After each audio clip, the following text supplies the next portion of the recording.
সাল্লাল্লাহু আলাইহি ওয়াসাল্লামকে কিচ্ছু বলেন নাই, কিন্তু তিনি বলেছেন এখন থেকে স্লোগান হবে লা ইলাহা ইল্লাল্লাহ। লা ইলাহা ইল্লাল্লাহ এর প্রতিপক্ষে মক্কার কাফেররা কেন দাঁড়িয়েছে? কারণ তারা জানে যেখানে লা ইলাহা ইল্লাল্লাহ প্রতিষ্ঠিত হয়ে যাবে, যেখানে লা ইলাহা ইল্লাল্লাহ বিজয়ী হয়ে যাবে, যেখানে লা ইলাহা ইল্লাল্লাহর চেতনা জাগ্রত হয়ে যাবে, সেখানে তাগুতের শাসন চলবে না, সেখানে ভারতের শাসন চলবে না, সেখানে আমেরিকার শাসন চলবে না, সেখানে কোনো তন্ত্রমন্ত্রের শাসন চলবে না, সেখানে কোনো নেত্রীর শাসন চলবে না, সেখানে কারো নেতার শাসন চলবে না, সেখানে মানুষের তন্ত্রমন্ত্র চলবে না।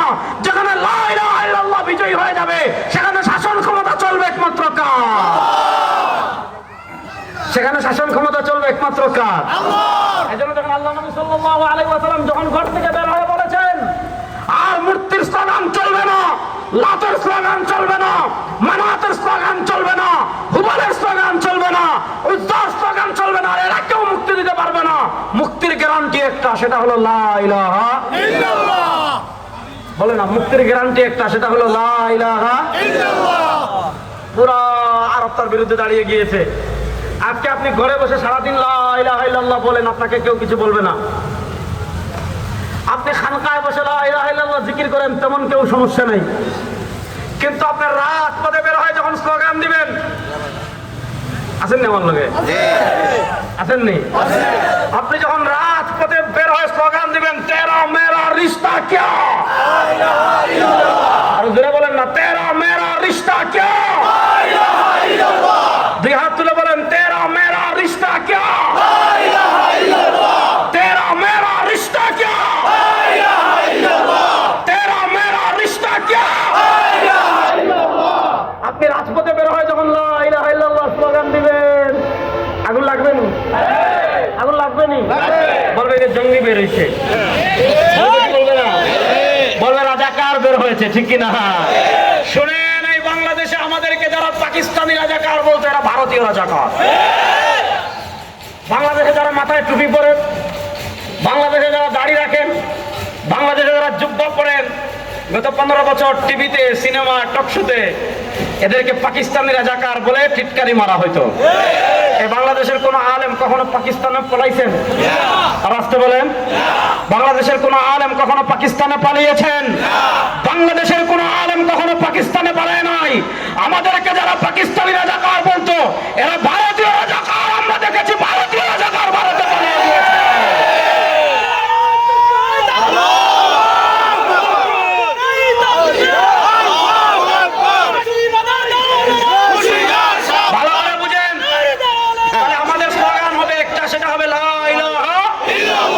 বলেন না লা ইলাহা ইল্লাল্লাহ।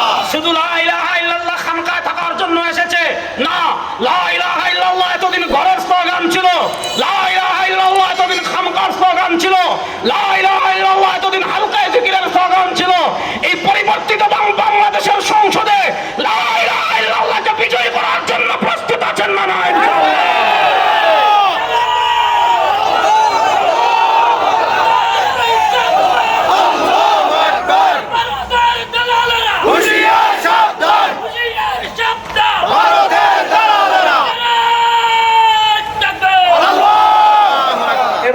সবাইকে দেখেছি, কেউ বাদ নাই, সবাইকে দেখি নাই। গণতন্ত্র দেখেছি, ধর্মনিরপেক্ষতা দেখেছি, ন্যাশনালিজম দেখেছি, সোশ্যালিজম দেখেছি, মানুষের তন্ত্র দেখেছি, মন্ত্র দেখেছি। কোন তন্ত্র ইনসাফ প্রতিষ্ঠা করতে পারে নাই, কোন তন্ত্র সুবিচার প্রতিষ্ঠা করতে পারে নাই, কোন তন্ত্র সাম্য প্রতিষ্ঠা করতে পারে নাই, কোন তন্ত্র সামাজিক ন্যায় বিচার প্রতিষ্ঠা করতে পারে নাই। সব তন্ত্র মন্ত্রের খেলা বাংলাদেশে শেষ হয়ে গিয়েছে। একটা তন্ত্র বাকি আছে, সেটার নাম একটা তন্ত্র বাকি আছে, সেটার নাম ইসলাম। বলেন, একটা তন্ত্র বাকি আছে, সেটার নাম সেই ইসলাম। বাংলাদেশে বিজয়ী হোক, আমরা চাই কি চাই না? এই ইসলাম বাংলাদেশে বিজয়ী হোক, চাই কি চাই না? দেখি কারা কারা চাই। আল্লাহু আকবার।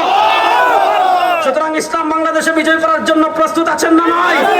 আরে গণতন্ত্র এই দেশে ফেল, সমাজতন্ত্র এই দেশে ফেল, ন্যাশনালিজম এই দেশে ফেল, সব তন্ত্রমন্ত্রের খেলা শেষ হয়ে গিয়েছে। এবার বাংলাদেশের সংসদে আল্লাহর কোরআন এবং ইসলামকে বিজয় করার জন্য কুমিল্লার মানুষ প্রস্তুত আছেন না?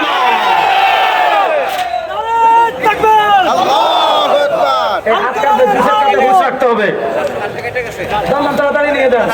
বলেন ইনশাআল্লাহ বলেন। প্রস্তুত আছেন না? কিছু হয় নাই, বসেন ভাই, বসেন, কিছু হয় নাই, বসেন।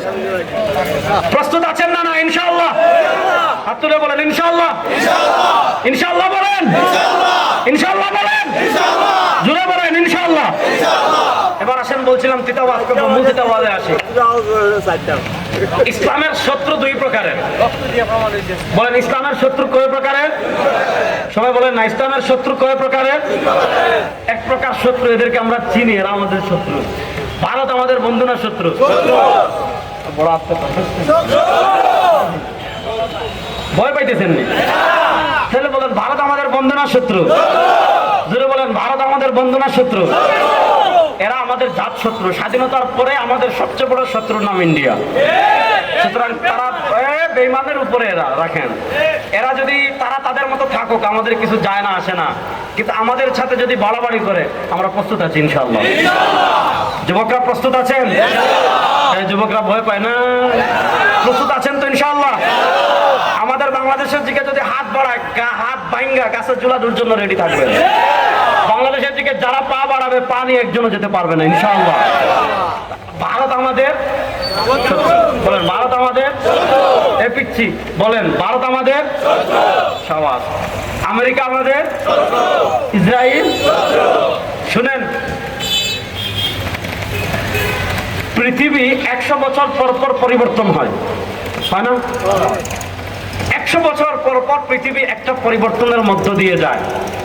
1924 থেকে 2024, 1924-এ আমাদের সর্বশেষ যে খিলাফত, উসমানী খিলাফত ছিল, এটার পতন হয়েছে 1924 সালে। এই 1924 থেকে 2024, 100 বছর। 100 বছর এটা মুসলিম উম্মার 1400 বছরের সবচেয়ে কষ্টের 100 বছর। এই 100 বছর পৃথিবীর প্রান্তে প্রান্তে মুসলমান মার খেয়েছে। আফগানিস্তানে মার খেয়েছে, ফিলিস্তিনে মার খেয়েছে, কাশ্মীরে মার খেয়েছে, উইগুরে মার খেয়েছে, বসনিয়া হার্জেগোভিনায় মার খেয়েছে, ফিলিস্তিনে মার খেয়েছে, লিবিয়ায় মার খেয়েছে, ইয়ামানে মার খেয়েছে, আফ্রিকায় মার খেয়েছে, উইগুরে মার খেয়েছে, ইরাকে মার খেয়েছে, সোমালিয়ায় মার খেয়েছে। পৃথিবীর প্রান্তে প্রান্তে গত 100 বছর মার খেয়েছে। হিসাব অত্যন্ত সহজ, গত 100 বছর মার খাইছি, এই 100 বছর মার দিব। গত 100 বছর মার খাইছি, 100 বছর মার মাত্র 2 জনে, বাকিরা নাই। গত 100 বছর মায়ের খেয়েছি, 100 বছর মার। গত 100 বছর পরাজিত হয়েছি, 100 বছর বিজয়ী হবো ইনশাআল্লাহ। এই 100 বছর হবে আমাদের বিজয়ের 100 বছর ইনশাআল্লাহ। শুনেন, এই 100 বছরের মধ্যে পৃথিবীতে অনেক কিছুই হবে, এবং পৃথিবীতে অনেক কিছুই যে হবে, এই পৃথিবীর প্রান্তে প্রান্তে পরিবর্তনের বাতাস লেগেছে। পৃথিবীর প্রান্তে প্রান্তে পরিবর্তনের বাতাস কেমনে লেগেছে আপনি দেখেন। আফগানিস্তানে আল ইমারাতুল ইসলামিয়া প্রতিষ্ঠা হয়েছে, ইসলামী রাষ্ট্র প্রতিষ্ঠা হয়েছে। তালেবানরা বিজয় লাভ করেছে, তালেবানরা বিজয় লাভ করেছে। আল ইমারাতুল ইসলামিয়া ইসলামী রাষ্ট্র প্রতিষ্ঠা করেছে। আমরা খুশি না বেজার? যদি কোন বেজার, তাহলে আপনি টাটকা মুনাফিক। যদি বলেন আপনি বেজার, আপনি টাটকা মুনাফিক। আফগানিস্তানে মুজাহিদরা বিজয় লাভ করেছে, আমরা খুশি না বেজার? দেখেন, একদিক থেকে ইসলামের পতাকা উড়া শুরু হয়েছে। ওদিকে যান, সিরিয়ায় মুজাহিদরা বিজয় লাভ করেছে, আলহামদুলিল্লাহ বলেন। 1971 থেকে নিয়ে 2024 পর্যন্ত সিরিয়ার বাশার আল আসাদ এবং তার বাপ শিয়ারা ছিল, এবং কত হাজার মুসলমান, সুন্নি মুসলমানকে হত্যা করেছে, আপনি গুনেও শেষ করতে পারবেন না। আপনি দেখেন, আফগানিস্তানে বিজয়, সিরিয়ায় বিজয়, আফ্রিকা বিজয়ের দ্বার প্রান্তে, তুরস্কে ইসলাম ফিরছে, উজবেকিস্তানে ইসলাম ফিরছে। আপনি হিসাবটা শুধু মিলান, আফগানিস্তানে বিজয় শেষ, সিরিয়ায় বিজয় শেষ, আফ্রিকায় বিজয়ের কাছাকাছি, তুরস্ক ইসলামের দিকে ফিরছে, উজবেকিস্তান ইসলামের দিকে ফিরছে। ইনশাআল্লাহ বেশি দিন বাকি নাই, আরবের শাসন ক্ষমতা থেকে গাদ্দাররা সরে যাবে। সুলতান সালাউদ্দিন আইয়ুবীর প্রকৃত উত্তরসূরিরা, খালিদ ইবনুল ওয়ালিদের প্রকৃত উত্তরসূরিরা, হযরত ওমর ইবনুল খাত্তাবের প্রকৃত উত্তরসূরিরা আরবের শাসন ক্ষমতায় আসবে। আর এদিক থেকে আর বেশি দিন বাকি নয়, এই বাংলাদেশেও আমরা কালেমার পতাকাকে বিজয় করব ইনশাআল্লাহ বলেন। এই পৃথিবীর মুসলমান আবার এক দেশের নায়ক হবে। আর কি হবে শুনেন, আজ থেকে 1400 বছর আগে নবী করিম সাল্লাল্লাহু আলাইহি ওয়াসাল্লাম ভবিষ্যৎবাণী করে গিয়েছেন। আমার সাথে একটা আকীদা বলেন, বলেন আমাদের নবীর, সবাই বলেন আমাদের নবীর সব কথা সত্য।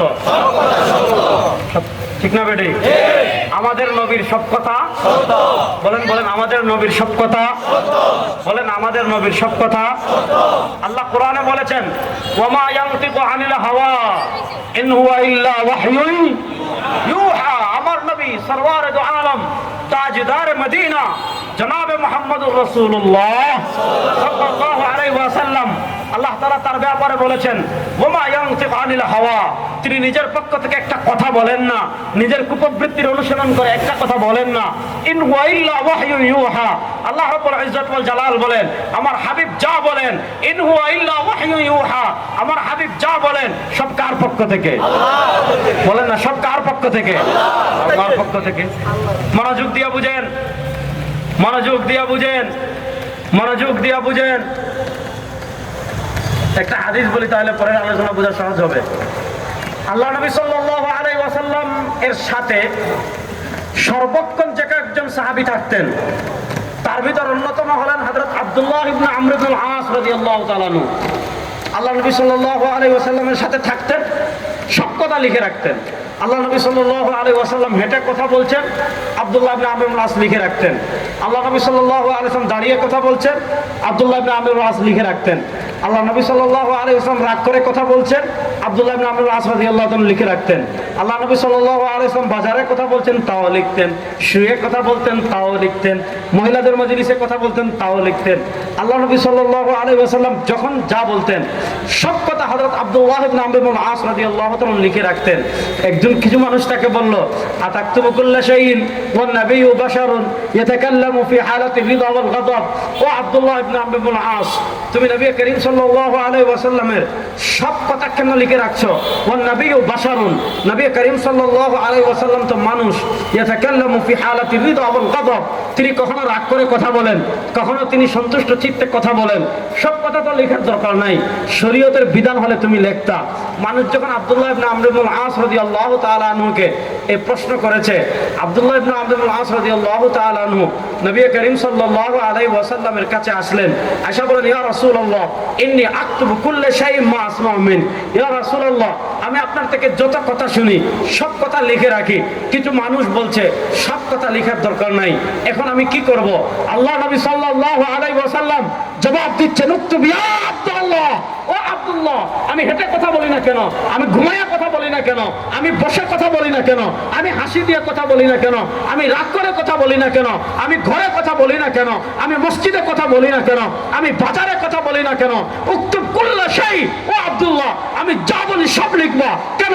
ফাওয়াল্লাযী নাফসু মুহাম্মাদিন বিয়াদি, আরে যার হাতে নবী মুহাম্মাদের প্রাণ, সেই সত্তার নামে শপথ করে বলছি, মা ইয়াখরুজু ফিন লা ইয়াখরুজু মিন ফি ইল্লা হক, আমার মুখ থেকে সত্য কথা ব্যতীত মিথ্যা কথা কখনো বের হয় না। আমার নবীর সব কথা সত্য। বলেন না, আমার নবীর সব কথা সত্য। জোরে বলেন না, আমার নবীর সব কথা যুবকরা জোরে বলো, আমার নবীর সব কথা। এখানে বলবেন আপনি বিজ্ঞান, আরে বেটা, যে বিজ্ঞান কোরআনের সাথে মিলবে, যে বিজ্ঞান আমার নবীর হাদিসের সাথে মিলবে, ওই বিজ্ঞান আমাদের মাথার উপরে। আর যে বিজ্ঞান কোরআনের বিপরীত হবে, যে বিজ্ঞান মুস্তাফার আদর্শের বিপরীত হবে, ওই বিজ্ঞানে আমরা 1000 বার লাথি মারি। তাহলে আমার নবীর সব কথা দেখেন, পৃথিবীতে আমরা দুটো আধিপত্যবাদ দেখতে পাচ্ছি। এক আধিপত্যবাদ হলো ইহুদিবাদী আধিপত্যবাদ, যাদেরকে আমরা দেখতে পাচ্ছি ফিলিস্তিনে আমার মুসলিম মুসলমানদেরকে তারা অত্যাচার করছে। আরেক আধিপত্যবাদ আমাদের বাড়ির পাশে আরেকটা মিনি ইসরায়েল আছে না নাই? বলে না, যুবকরা কথা বলে না। আমাদের বাড়ির পাশে আরেকটা মিনি ইসরায়েল আছে না নাই? ওইটার নাম হ্যাঁ। একদিক থেকে আমরা দেখছি হিন্দু আধিপত্যবাদ, ভারতে আমাদের মুসলমানদের উপর অত্যাচার করছে। আরেকদিকে আমরা দেখছি ইহুদিবাদী আধিপত্যবাদ, যারা ফিলিস্তিন আরবে মুকদ্দাসে ফিলিস্তিনি মুসলমানদের প্রতি আমাদের হৃদয়ের টান আছে না নাই? তাদের জন্য আমাদের হৃদয় কান্না করে কি করে না? ইনশাআল্লাহ সময় আর বেশি দিন বাকি নাই, ফিলিস্তিনের মজলুম মুসলমানদের কষ্ট শেষ হয়ে যাবে ইনশাআল্লাহ। ইনশাআল্লাহ বলেন। নবী করিম সাল্লাল্লাহু আলাইহি ওয়াসাল্লাম 1400 বছর আগে ভবিষ্যৎবাণী করে গিয়েছেন, ইসাবাতান মিন উম্মতি আহরাজাহুমুল্লাহু মিনান নার, ইসাবাতান মিন উম্মতি আহরাজাহুমুল্লাহু মিনান নার। আমার উম্মার দুইটা দল এমন আছে, আমার উম্মার দুইটা গ্রুপ এমন আছে, আমার উম্মার দুইটা বাহিনী এমন আছে, ইসাবাতান মিন উম্মতি, আমার উম্মার দুইটা দল এমন আছে, আমার উম্মার দুইটা গ্রুপ এমন আছে, আমার উম্মার দুইটা বাহিনী এমন আছে, আহরাজাহুমুল্লাহু মিনান নার। এই দুই দল, দুই গ্রুপ, দুই বাহিনীতে যারা যোগ দিবে, আল্লাহ তাআলা তাদের উপর ডাইরেক্ট জাহান্নামের আগুনকে হারাম করে দিবেন। এই দুই দলের অংশগ্রহণ করার জন্য কুমিল্লার মানুষ প্রস্তুত আছেন তো ইনশাআল্লাহ? প্রস্তুত আছেন তো ইনশাআল্লাহ? ইসাবাতুন তাগজু ফিল হিন্দি, এর ভিতর একদল হলো যারা হিন্দুস্তানের আধিপত্যবাদী হিন্দু শক্তির বিরুদ্ধে লড়াই করবে, আল্লাহ তাআলা তাদের উপর জাহান্নামের আগুনকে হারাম করে দিবেন। আর আরেক দল যারা ইহুদিবাদী দাজ্জালি শক্তির সাথে লড়াই করবে, আল্লাহ তাআলা তাদের উপর জাহান্নামের আগুনকে হারাম করে দিবেন। পৃথিবী দুইটা চূড়ান্ত যুদ্ধের দিকে এগিয়ে যাচ্ছে। হিন্দুত্ববাদী আধিপত্যবাদী শক্তির বিরুদ্ধে জিহাদ হবে, ইহুদিবাদী আধিপত্যবাদী শক্তির বিরুদ্ধে জিহাদ হবে। ইনশাআল্লাহ সেই চূড়ান্ত যুদ্ধে পৃথিবীর কোন পরাশক্তি মুসলমানদেরকে পরাজিত করতে পারবে না। ইনশাআল্লাহ বলেন, বলেন না ইনশাআল্লাহ? এই প্রেক্ষাপট তৈরি হচ্ছে। আজকে ভারতে আপনারা দেখেন বিনা দোষে মুসলমানদেরকে হত্যা করা হচ্ছে। আজকে ভারতে কুকুরের দাম আছে, গরুর দাম আছে, ছাগলের দাম আছে, মুসলমানদের দাম নাই। সেখানে নৃশংসভাবে মুসলমানদেরকে হত্যা করা হচ্ছে। আমরা সেই হত্যার তীব্র নিন্দা জানাই। এবং আপনারা দেখেছেন দিল্লির এক বিজেপি নেতা, সে বাংলাদেশকে হুমকি দিয়েছে যে বাংলাদেশ হবে গাজা আর তারা হবে ইসরায়েল। বুঝতে পারছেন? মানে গাজাকে যেমন ইসরায়েল শেষ করে দিচ্ছে, গাজাকে যেমন ইসরায়েল মাটির সাথে মিশিয়ে দিচ্ছে, ওই হুমকি দিয়েছে তারা ইসরায়েলের মতো আমাদের উপর হামলা করবে আর আমাদেরকে গাজা বানিয়ে দিবে। আমরা বলি না, হিসাব অত্যন্ত সহজ। বাংলাদেশকে গাজা বানাতে পারবেন না, বাংলাদেশকে রাফা বানাতেও পারবেন না, বাংলাদেশকে আপনারা বাইতুল ফিলিস্তিনও বানাতে পারবেন না। কিন্তু ভালো করে মনে রাখবেন, এখানে 14 কোটি মুসলমান আছে। আপনারা যদি বাংলাদেশের দিকে হাত বাড়ান, এই 14 কোটি মুসলমান দিল্লির লাল কেল্লায় আবার কালেমার পতাকা ওড়ানোর জন্য প্রস্তুত হবে ইনশাআল্লাহ। প্রস্তুত আছেন না নাই যুবকরা? ইনশাআল্লাহ বলেন না ইনশাআল্লাহ? সুতরাং এই শতাব্দী হবে আমাদের বিজয়ের শতাব্দী ইনশাআল্লাহ। এই শতাব্দীতে খিলাফার ঢেউ লাগবে, এই শতাব্দীতে ইমারতে ইসলামিয়ার ঢেউ লাগবে, এই শতাব্দীতে ইসলামের কালেমা বিজয়ের ঢেউ লাগবে, এই শতাব্দীতে ইসলামকে রাষ্ট্রীয় পর্যায়ে বিজয়ের ঢেউ লাগবে। এদেশের মানুষ গণতন্ত্র থেকে মুখ ফিরিয়ে নিয়েছে, এদেশের মানুষ ধর্মনিরপেক্ষতা থেকে মুখ ফিরিয়ে নিয়েছে, এদেশের মানুষ ন্যাশনালিজম থেকে মুখ ফিরিয়ে নিয়েছে। সব তন্ত্রমন্ত্রের খেলা বাংলাদেশে শেষ হয়ে গিয়েছে। এবার রাষ্ট্রীয়ভাবে ইসলাম প্রতিষ্ঠা করার জন্য প্রস্তুত আছেন না না? ইনশাআল্লাহ, ইনশাআল্লাহ বলেন, সবাই জোরে বলেন না ইনশাআল্লাহ? এবার আসলে আমি বলেছিলাম যে কথাটা বলবো, এই কথা, এই মূল কথার দিকে যাই। যেহেতু সময় কম, আবার বৃষ্টি বাদলার দিন, খুব সংক্ষেপে কয়েকটা কথা বলবো, মনোযোগ দিয়ে শুনেন। তো আমি বলেছিলাম ইসলামের বয়স হয়েছে 1460 বছর। আপনারা আসেননি আমার লোকে? ইসলামের বয়স হয়েছে কয় বছর? 1400। এই 1460 বছরের 1360 বছর ইসলামের একটা ট্রেডিশনাল ধারা ছিল, যেটার নাম হলো খিলাফা। খুব ভালো করে বুঝবেন, খিলাফা মানে কি? খিলাফা মানে সারা দুনিয়ার মুসলমানদের রাষ্ট্র হবে একটা। সারা দুনিয়ার মুসলমানদের রাষ্ট্র হবে কয়টা? এটা যিনি পরিচালনা করবেন তার নাম খলিফা। এটা যিনি পরিচালনা করবেন তার নাম। আমি খুব সহজ ভাষায় আপনাদেরকে বলি, আপনাদেরকে অনেক কিছু শিখাবে। এর ভিতর একটা হলো আপনাদেরকে শিখাবে আমাদের জাতীয়তা, আমরা বাঙালি। শুনেন, যারা শিখাবে আমাদের জাতীয়তা বাঙালি, এরা ভারতের দালাল। হিসাব সহজ। যারা শিখাবে আমাদের জাতীয়তা বাঙালি, এরা ভারতের দালাল। আমাদের জাতীয়তা আমরা মুসলিম। বলেন আমাদের জাতীয়তা আমরা মুসলিম। কথা বলেন আমাদের জাতীয়তা আমরা মুসলিম। সবাই জোরে বলেন আমাদের জাতীয়তা আমরা মুসলিম। আর আমাদের দেশীয় পরিচয় আমরা বাংলাদেশি, নট বাঙালি। বাঙালি না, বাঙালি বলে যারা ভারতের দালাল, তারা চায় বাংলাদেশকে আবার দখল করতে। এখন বাংলাদেশি বললে তো কলকাতা আসে না, বাংলাদেশি বললে তো আসাম আসে না, বাংলাদেশি বললে তো বিহার আসে না, বাংলাদেশি বললে তো উড়িষ্যা আসে না। এই জন্য তারা আপনাকে শিখায় আমার সোনার বাংলা, আমি তোমায় ভালোবাসি। আমার সোনার বাংলা না, আমার সোনার বাংলাদেশ, আমার সোনার বাংলা। এই রবি ঠাকুর বাংলাদেশ বিরোধী লোক ছিল। ঢাকা ভার্সিটি যখন কলকাতা বাংলাদেশে হওয়ার আলোচনা উঠেছে, এই রবি ঠাকুর বাংলাদেশে যাতে ঢাকা ভার্সিটি না হয়, কারণ ঢাকা ভার্সিটি যদি বাংলাদেশে হয়ে যায়, বাংলাদেশের মুসলমান সন্তানরা পড়াশোনা করে শিক্ষিত হয়ে যাবে, বাংলাদেশের মুসলমান সন্তানরা শিক্ষা দীক্ষা এগিয়ে যাবে, এজন্য সেইটা চায়নি। রবি ঠাকুর ছিল ভারতের দালাল, রবি ঠাকুর ছিল ইংরেজ ব্রিটিশের দালাল। আর আমাদের জাতীয় কবি কাজী নজরুল ইসলাম ব্রিটিশটাকে বন্দী করেছিল কেন জানেন? তিনি ব্রিটিশকে উদ্দেশ্য করে কবিতা লিখেছিলেন, শালা দেশ ছাড়বি কিনা বল, না হয় কিলের চুটে হাড় করিব জল। তো প্রথমত রবি ঠাকুর ছিল ব্রিটিশের দালাল, দ্বিতীয়ত বাংলাদেশের মুসলমানদের বাচ্চারা শিক্ষা দীক্ষায় অগ্রসর হোক, এটা রবি ঠাকুর চায় নাই। এবং যখন বঙ্গভাগের আলোচনা আসছে, 47-এর আগে বঙ্গভাগের যখন আলোচনা আসছে, বাংলাদেশ আলাদা হয়ে যাবে, এটা পাকিস্তানের সাথে যাবে, রবি ঠাকুর এটা সহ্য করতে পারে নাই। এজন্য সে লিখেছে আমার সোনার বাংলা, আমি তোমায় ভালোবাসি। এই কবিতাটা বাংলাদেশের অস্তিত্বের বিরোধী, ওইটা ভারতের দালালদের জাতীয় সঙ্গীত হতে পারে, এদেশের মুক্তিকামী মুসলমান এটাকে আমরা জাতীয় সঙ্গীত মানি না।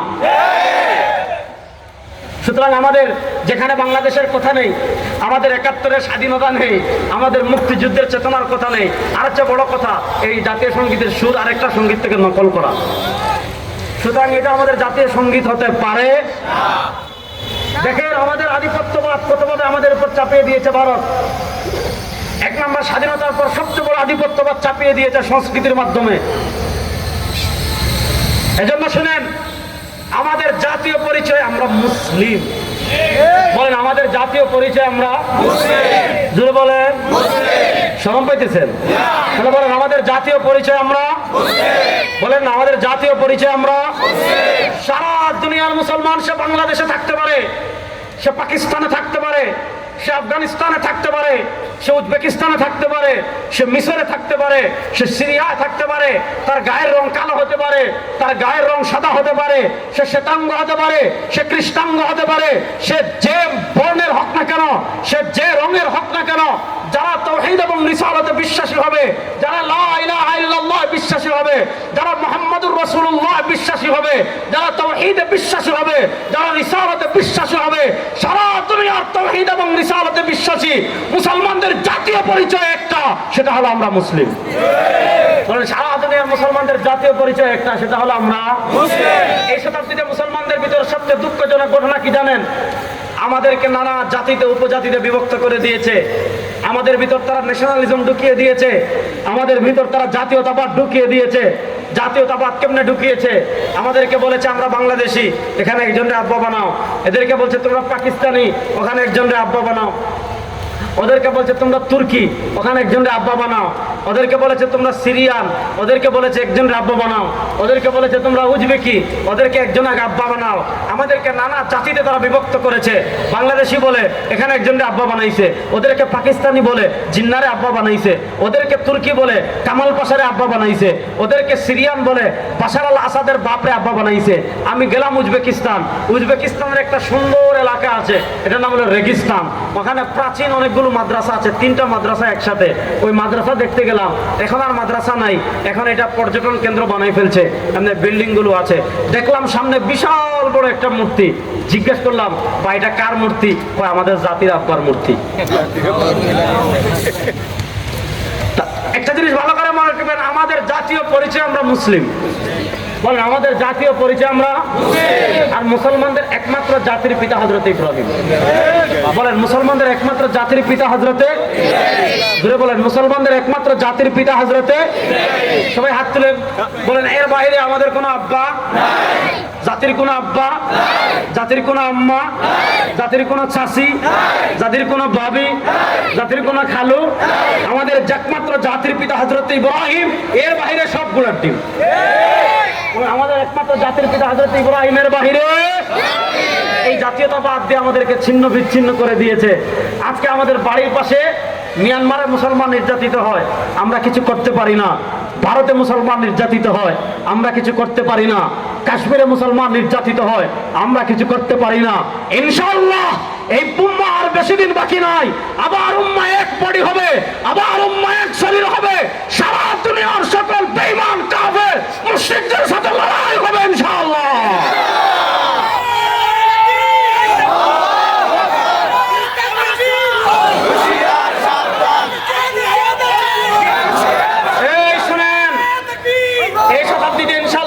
বিজয়ের পতাকাকে কেউ থামাতে পারবে না ইনশাআল্লাহ বলেন। সুতরাং আবার আমরা এক জাতি হওয়ার প্রয়োজন আছে না নাই? আমাদের ভিতর দ্বন্দ্ব থাকবে, আমাদের ভিতর মতবিরোধ থাকবে, কিন্তু ইসলামের দিকে কেউ হাত তুলবে, কোরআনের দিকে কেউ হাত তুলবে, মুস্তাফার দিকে কেউ হাত তুলবে, ইসলামের শাশ্বত বিধানের দিকে কেউ হাত তুলবে, তার কালাম ভেঙে দেওয়ার জন্য প্রস্তুত আছেন না ইনশাআল্লাহ?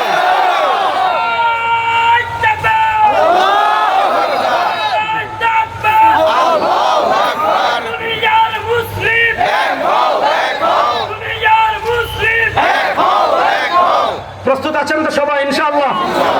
বাংলাদেশে বিপ্লব অর্ধেক হয়েছে, সামনে চূড়ান্ত বিপ্লব হবে ইসলামকে বিজয় করার বিপ্লব ইনশাআল্লাহ।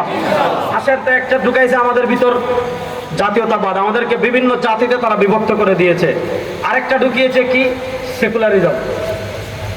এটা হলে এমন একটা ভাইরাস ঢুকাইছে, এই ভাইরাস বের না করলে বিজয় হওয়া মুশকিল।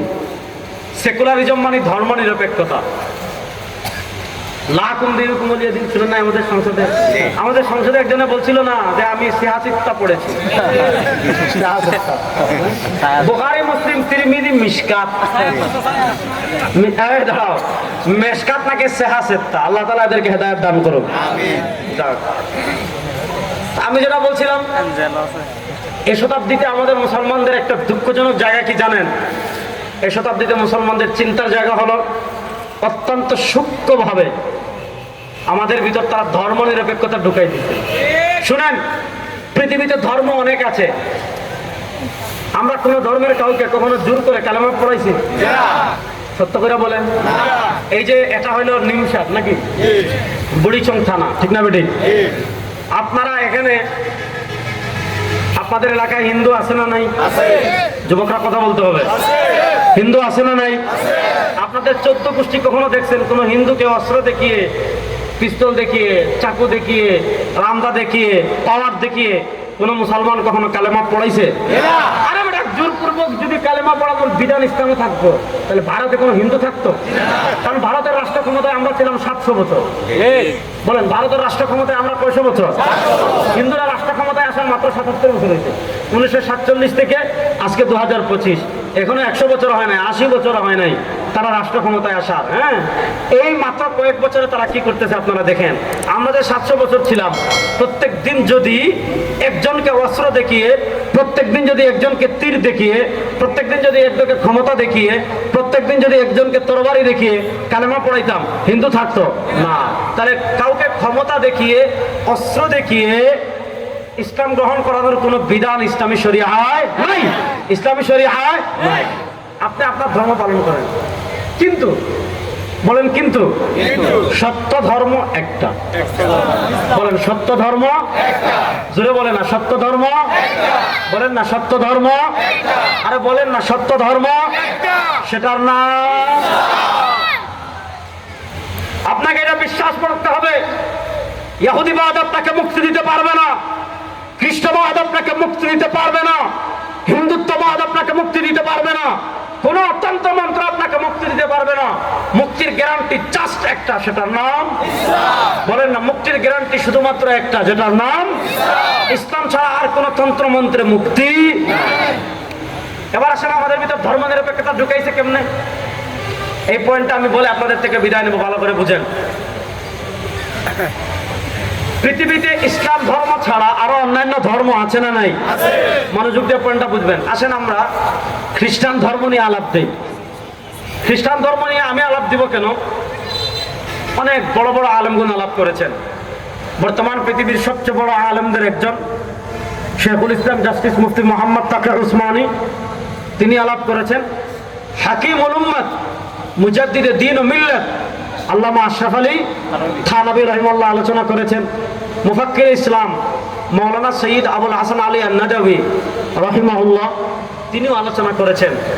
খ্রিস্টান যে রাজ্যগুলো ছিল, যুবকরা ভালো করে বুঝবেন, মুরব্বীরাও বুঝবেন, কিশোররাও বুঝবেন, খ্রিস্টান যে রাজ্যগুলো আছে, খ্রিস্টান রাজ্যগুলো পরিচালনার একটা মৌলিক মূলনীতি ছিল।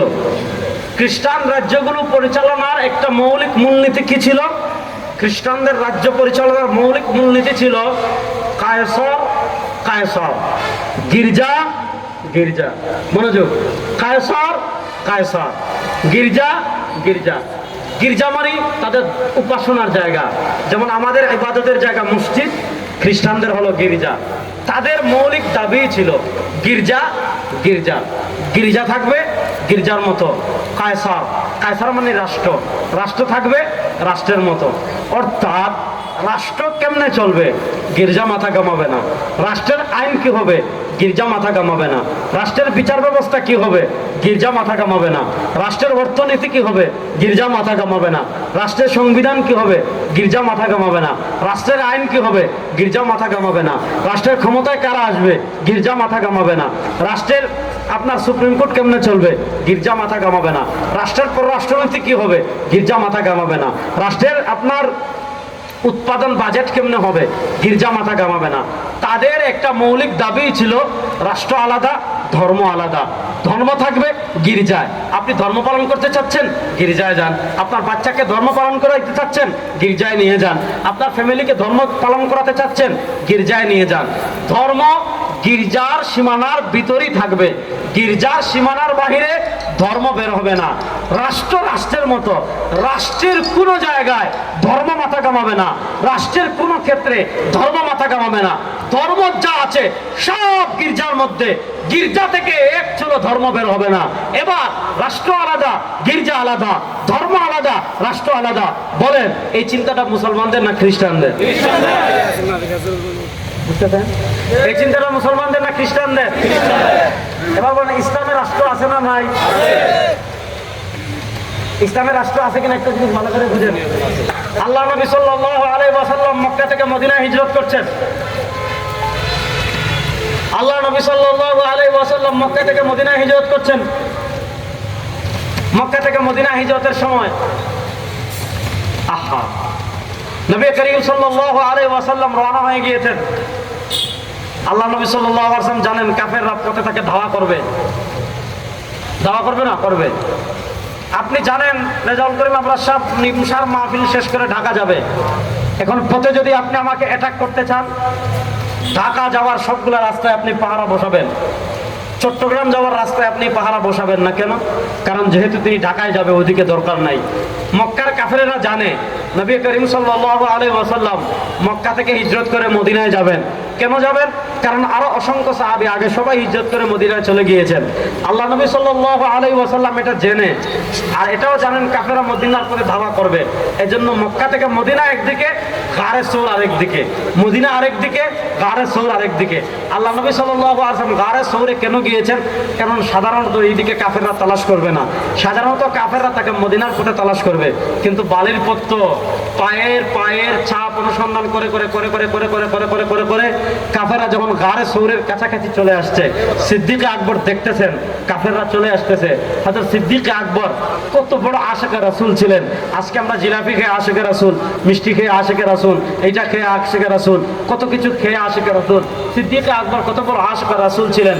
সিদ্দিকে আকবর তার নিজের জন্য চিন্তা করেন না। তিনি বলেন, ইয়া রাসূলুল্লাহ, কাফেররা যদি আপনাকে পায়, আপনাকে মেরে ফেলে, তাহলে দুনিয়াতে ইসলামের কথা কে বলবে?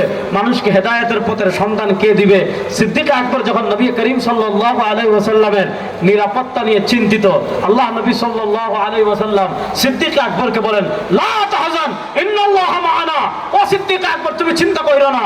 তারা সংখ্যায় অনেক থাকতে পারে, তাদের অস্ত্র থাকতে পারে, তাদের ক্ষমতা থাকতে পারে, তাদের সৈন্য থাকতে পারে। ও সিদ্দিক আকবর, তুমি চিন্তা কইরো না, আমাদের সাথে কেউ না থাকলে একজন আছেন। বলেন না, কে আছেন? আল্লাহ নবী সাল্লাল্লাহু আলাইহি ওয়াসাল্লাম তখন আল্লাহর কাছে একটা দোয়া করেছিলেন। সুবহানাল্লাহ বলেন। সেই দোয়াটা আল্লাহ তাআলা সূরা বনী ইসরাঈলে উল্লেখ করেছেন। আল্লাহ নবী সাল্লাল্লাহু আলাইহি ওয়াসাল্লাম আল্লাহর কাছে দোয়া করেছেন, রব্বি আদখিলনি মুদখালা সিদক ওয়া আখরিজনি মুখরাজা সিদক ওয়াজআলনি মিন লাদুনকা সুলতানান নাসীরা রব্বি আদখিলনি মুদখালা সিদক ওয়া আখরিজনি মুখরাজা সিদক ওয়াজআলনি মিন লাদুনকা সুলতানান নাসীরা। তিনটা দোয়া করেছেন। কয়টা দোয়া করেছেন?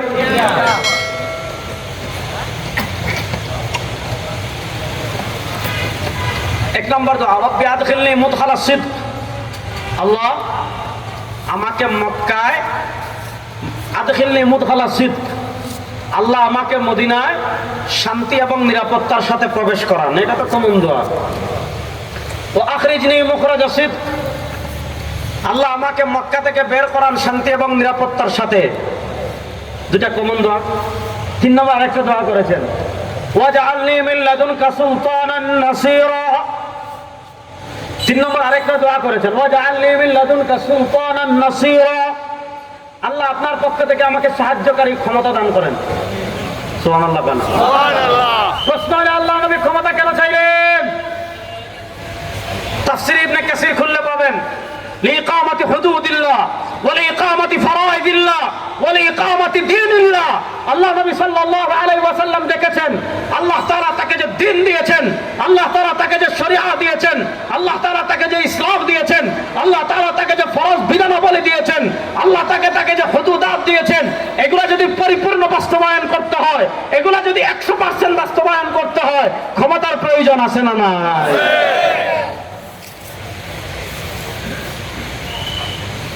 তাহলে আমি যেটা বুঝলাম, ধর্ম আলাদা, রাষ্ট্র আলাদা, এই চিন্তাটা মুসলমানদের না খ্রিস্টানদের? এবার একটা ফতোয়া দিয়ে যাই।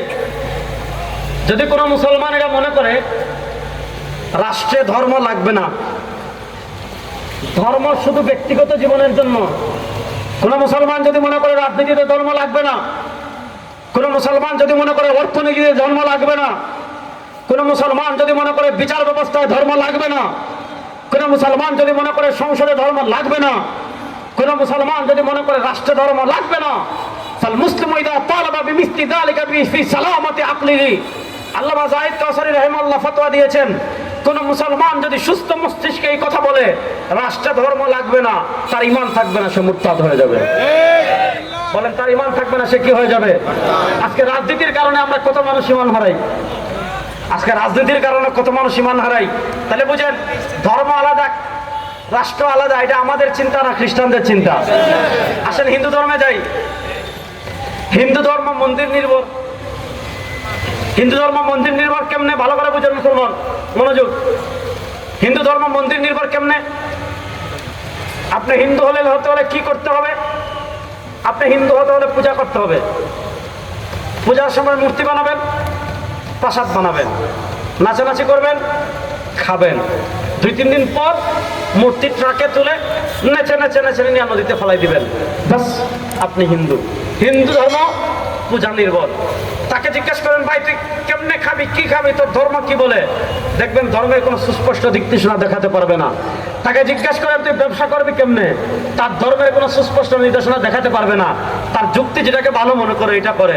সে রাজনীতি করবে কেমনে? তার ধর্ম মাথা কামায় না, ভাই তুই যেভাবে মন চায় কর। সে রাষ্ট্র চালাবে কেমনে? তার ধর্ম মাথা কামায় না, যেভাবে মন চায় চালা। সে সংসদ চালাবে কেমনে? তার ধর্ম মাথা কামায় না, যেভাবে মন চায় চালা। সে সংবিধান লিখবে কেমনে? তার ধর্ম মাথা কামায় না, যেভাবে মন চায় লিখ। সে অর্থনীতি চালাবে কেমনে? তার ধর্ম মাথা কামায় না, যেভাবে মন চায় চালা। সে হাইকোর্ট সুপ্রিম কোর্ট চালাবে কেমনে? তার ধর্ম মাথা কামায় না, যেভাবে মন চায় চালা, যেটা ভালো মনে কর চালা। তাদের পররাষ্ট্রনীতি কেমনে হবে, রাষ্ট্রনীতি কেমনে হবে, আইন কেমনে হবে, সংবিধান কেমনে হবে, রাষ্ট্র কেমনে চলবে, অর্থনীতির ভিত্তি কি হবে, পররাষ্ট্রনীতির ভিত্তি কি হবে, বাজেটের ভিত্তি কি হবে, তাদের ধর্মে এগুলো নিয়ে মাথা কামায় না। তাদের ধর্মকে তারা পূজা নির্ভর বানিয়ে ফেলেছে। তাদের ধর্মকে তারা ক্রিসমাস ডে নির্ভর বানিয়ে ফেলেছে। খ্রিস্টানরা ক্রিসমাস ডে নির্ভর, হিন্দুরা পূজা নির্ভর। বাস, এগুলো করলে খ্রিস্টান, এগুলো করলে হিন্দু। এর বাহিরে তার টোটাল জীবন কেমনে চলবে, তাদের ধর্ম মাথা কামায় না। তুই যেভাবে যেটা ভালো মনে কর চল। এর বিপরীতে আমাদের ইসলাম, আমার ঘর কেমনে চলবে, যেভাবে মন চায় চালাতে পারবেন না। আমার ঘর কেমনে চলবে, ইসলামে আছে না নাই? আছে। জোরে বলেন, আছে। আমার ঘর কেমনে চলবে, ইসলামে আছে না নাই? আছে। জোরে বলেন, জোরে বলেন, জোরে বলেন, আছে। আমি ঘুমাবো কেমনে, ইসলামে আছে না নাই? আছে। খাবো কেমনে, আছে না নাই? আছে। বাথরুমে যাবো কেমনে, বের হবে কেমনে, আছে না নাই? আছে। বিয়ে শাদী করবো কেমনে, আছে না নাই? ন্যায্য সম্পত্তি ভাগ করবো কেমনে, আছে না নাই? ব্যবসা কেমনে করবো, আছে না নাই? আছে। রাজনীতি কেমনে করবো, এটা নাই না? বুঝা বলেন, জোরে বলেন, জোরে বলেন। রাজনীতি কেমনে করবো, আছে না নাই? রাষ্ট্র কেমনে চালাবো, আছে না নাই? সংসদ কেমনে চালাবো, আছে না নাই? হাইকোর্ট সুপ্রিম কোর্ট কেমনে চালাবো, আছে না নাই? এবার আমাদের ভিতর ধর্ম নিরপেক্ষতার জুস কেমনে দিতে জানেন? আমাদেরকে খুশি করছে যে নামাজ পড়তে পারতেছেন, ওয়াজ মাহফিল করতে পারতেছেন, শুক্রবারে জমা গেলে এক সপ্তাহে খিচুড়ি পাইতেছেন, আরেক সপ্তাহে জিলাপি পাইতেছেন, আরেক সপ্তাহে মিষ্টি পাচ্ছেন। হ্যাঁ, এই তো খুশি, তো খুশি। খ্রিস্টানরা কয় ধর্মে থাকবে গির্জায় বের হবে না, হিন্দুরা বলে ধর্ম থাকবে মন্দিরে বের হবে না, আর আমাদেরকে শিখায় ধর্ম থাকবে মসজিদে, আমাদেরকে শিখায় ধর্ম থাকবে মাদ্রাসায়, আমাদেরকে শিখায় ধর্ম থাকবে মাজারে, আমাদেরকে শিখায় ধর্ম থাকবে খানকায়, এর বাহিরে যাবে না। না, আমাদের ইসলামে মসজিদ কেমনে চলবে ওইটাও যেমন আছে, মাদ্রাসা কেমনে চলবে ওইটাও যেমন আছে, খানকা কেমনে চলবে ওইটাও যেমন আছে, সংসদ কেমনে চলবে ইসলামে আছে না নাই? অর্থনীতি কেমনে চলবে ইসলামে আছে না নাই? বাজেট কেমনে হবে ইসলামে আছে না নাই? এবার আমাদের ভিতর ঢুকাইছে সেকুলারিজম। ধর্ম নিরপেক্ষতা মানে হুজুর আপনি ইসলাম মসজিদে যান, ইসলাম মাজারে যান, ইসলাম খানকায় যান, রাজনীতিতে আবার ধর্ম কেন, সংসদে আবার ধর্ম কেন, সংবিধানে আবার ধর্ম কেন, বিচার ব্যবস্থায় আবার ধর্ম কেন? আরে সাতার মাথা ধর্মে কেন বুঝো না? 52 বছর তোমরা ব্রিটিশের আইন দিয়ে রাষ্ট্র পরিচালনা করেছো, খুন বন্ধ করতে পারো নাই। আরে 52 বছর ব্রিটিশের আইন দিয়ে তোমরা মানুষের ন্যায় বিচার প্রতিষ্ঠা করবা, একটা কুত্তার ন্যায় বিচার করতে পারো নাই, একটা পশু পাখির ন্যায় বিচার করতে পারো নাই। ওই সাতার মাথার ব্রিটিশের আইন বাংলাদেশে আর চলবে না। কোরআনের আইন বাস্তবায়ন করার জন্য কুমিল্লার যুবকরা প্রস্তুত আছে না নাই?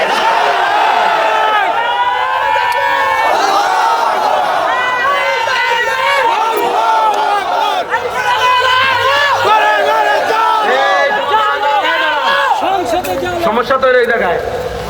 তারা আমাদেরকে শিখাইতে কি আল কোরআনের আলো ঘরে ঘরে ভালো, তারা কয় খুশি পাইতে ঘরে সারা জীবন জালতার পাতা দিব না। বুঝতেছেন? আপনি ঘরে যাবেন তারা খুশি, আপনি মসজিদে যাবেন তারা খুশি। তারা জিজ্ঞাসা করেন ভাই ঘরে জ্বাললাম তো সংসদে জ্বালবো না, জঙ্গি। কোরআনের আলো কি শুধু ঘরে জ্বালার জন্য আসছে? কোরআনের আলো যেমন ঘরে জ্বলবে, বাজারে জ্বলবে, মার্কেটে জ্বলবে, সংসদে জ্বলবে, হাইকোর্ট সুপ্রিম কোর্টে জ্বলবে ইনশাআল্লাহ। কোরআনের আলো সংসদে যাওয়ার জন্য প্রস্তুত আছেন? আল্লাহকে হাজির নাজির রেখে বলেন।